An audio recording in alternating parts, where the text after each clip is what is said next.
Morning ninyong tanan diha sa Pinas. Sa mga Pinas naman dyan ang akong mga viewers ba. Wa na mag-view na ako dari kay di na sila kasabot. So, mga ka-audience, kamusta naman wa diha? Nag-update ko kadyot kay na ako nakita ba nga kaning naasay nag-inbox na ko kung wa sila ka-gets og asa ba monetize na ba sila kay nabutang naman nga pwede kang maka-earn og kwarta sa stars monetization.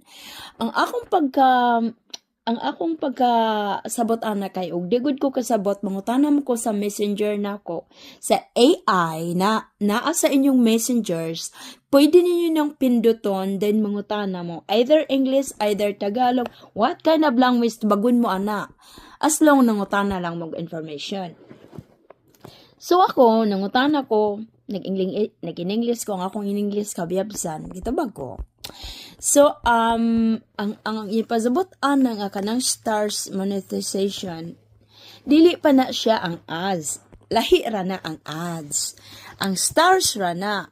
So, kung ma-monetize mo sa stars, kay kasagaran manggod na to, daghan kay naghatag og stars. Okay? So, ang mga stars senders ninyo, madawat ninyo na, pero dili ninyo na makuha kung dili ninyo i-sign up ang inyong payout. So, pag fill up ninyo ang inyong payout, kinahanglan ninyo ang bank account and personal information ninyo, nga tanan tinuod yun, inyong ngalan, tanan gi-update ninyo tanan. So, maayo na, pero that's a good thing. Ang problema lang sa ako kay kung wala na maghatag na kong stars, unya ako mismo magbutang-butang og stars sa kaugalingon na kung Facebook. So di ko kakwarta ana. So ako ra di na lang ko fill up ana og ako ra magbutang-butang sa akong kaugalingong account. Maghimo na lang kog alkansiya.